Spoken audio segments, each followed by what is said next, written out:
Hello friends, মৌস কিচেনে সকল বন্ধুদের স্বাগত জানিয়ে আজকের রেসিপি শুরু করলাম। আজকে আমি তৈরি করে দেখাবো খাস্তা ও মজাদার পুরভরা মটরশুঁটির কচুরি। এই পুরভরা কচুরি তৈরি করার জন্য আমি নিয়ে নিয়েছি 1 কেজি ময়দা, 3 টুকরো আদা বা মাঝারি চামচে 3 চামচ আদা বাটা, 2টি কাঁচা লঙ্কা বাটা, সামান্য পরিমাণ হিং, সামান্য বেসন, সাদা তেল, পরিমাণ মতো নুন, চিনি এবং 500 গ্রাম মটরশুঁটি পেস্ট এবং পরিমাণ মতো সাদা তেল। এবার আসছি রান্নার পদ্ধতিতে। প্রথমে 500 গ্রাম মটরশুঁটির খোসা ছাড়িয়ে নিয়ে ভালো করে ধুয়ে নিয়ে মিক্সিতে পেস্ট করে নেব। মিক্সিতে পেস্ট করার সময় তার মধ্যে আদা ও কাঁচা লঙ্কা দিয়ে সামান্য পরিমাণ জল দিয়ে মিহি পেস্ট তৈরি করে নিতে হবে।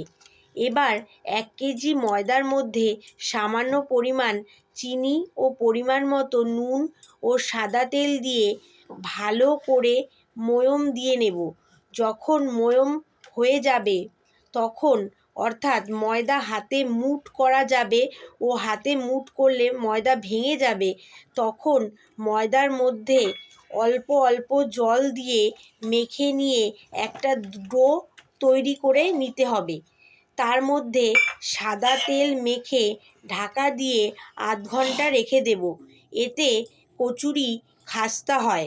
অন্যদিকে কড়াই বসিয়ে কড়াই গরম হলে কড়াইতে পরিমাণ মতো ঘি দিয়ে ঘি সামান্য গরম হলে ওর মধ্যে আগে থেকে পেস্ট করে রাখা কড়াইশুঁটি ও আদা কাঁচা লঙ্কা পেস্ট দিয়ে ভালো করে নেড়ে নিয়ে পেস্টের মধ্যে সামান্য পরিমাণ নুন ও চিনি দিয়ে নেড়ে বেশ কিছুক্ষণ কড়াইতে তেলে নেব।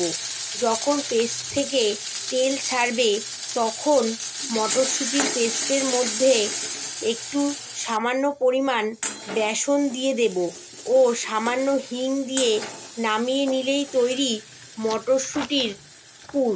এই পুর তৈরি করার সময় আমি বেসন ব্যবহার করেছি, তার কারণ হলো এতে পুরটা আঠালো হয়। এবার পুর নামিয়ে ঠান্ডা করে নেব। অন্যদিকে ডো থেকে লেচি কেটে নিয়ে গোল করে ওর মধ্যে অল্প অল্প মটরশুঁটির পুর ভরে নিয়ে গোল করে সামান্য তেল দিয়ে বেলনিতে তেল দিয়ে লুচির মধ্যে গোল করে বেলে নিয়ে রেখে দেব। অপরদিকে কড়াই বসিয়ে